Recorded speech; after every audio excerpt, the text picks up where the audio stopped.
창원시 통합동물보호센터가 당초 계획보다 작은 규모로 지어져 대규모 안락사 논란을 일으켰다는 소식을 MBC 경남이 보도해드렸습니다. 이후 저희 취재 결과 건물 규모가 대폭 축소되는 과정에서 변경 승인 절차를 거치지 않았던 것으로 확인됐습니다. 이선영 기자입니다.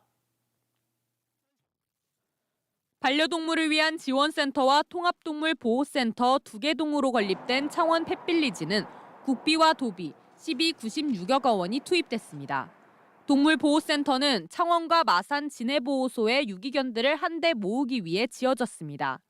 그런데 기존 유기견들을 모두 수용하기 어려울 정도로 작게 지어졌고 동물보호단체는 이 때문에 지난해 12월에만 유기견 89마리가 안락사됐다고 주장했습니다. 입양을 할 수 있고 개체들을 줄일 수 있는 노력을 해보자라고 말씀하고 사흘 뒤에 애들을 80마리를 다 죽였습니다. 복지를 위해서 개들을 줄여야 된다. 도대체 누구를 위한 복지인지. 지난 2020년 6월 타당성 검토와 기본계획상 연면적은 두 센터를 합쳐 4020.74제곱미터.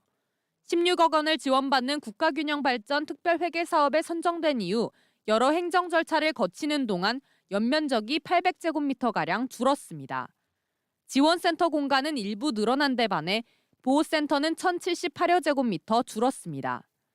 건물 규모도 크게 바뀌었습니다. 사업에 선정될 당시 이 통합동물보호센터는 2층 규모로 계획됐는데 계획이 변경되면서 이렇게 1층 규모로 지어졌습니다.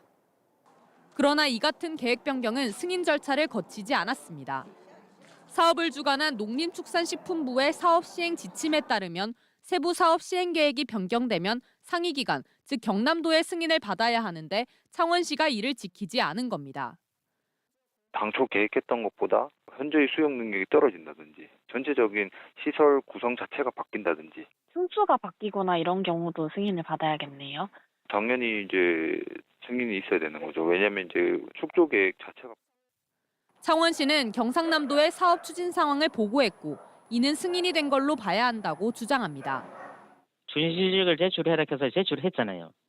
그렇다면 도에서 만일에 이게 아니야 그럼 변경 신고를 해라고 했겠죠. 다른 액션이 없었으면 그거는 승인이라고 볼 수도 아니겠습니까?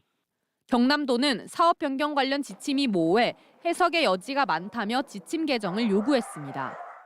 그게 어디까지가 명시가 안 되어 있더라고요. 그래서 이번에 좀 이게 명시 자체가 해석하기 나름 아니냐 조금 바꿔달라고 저도 얘기를 좀 했거든요. 농림축산식품부는 경상남도와 창원시가 관련 법과 지침 등을 위반했는지 따져보기로 했습니다. MBC 뉴스 이선영입니다.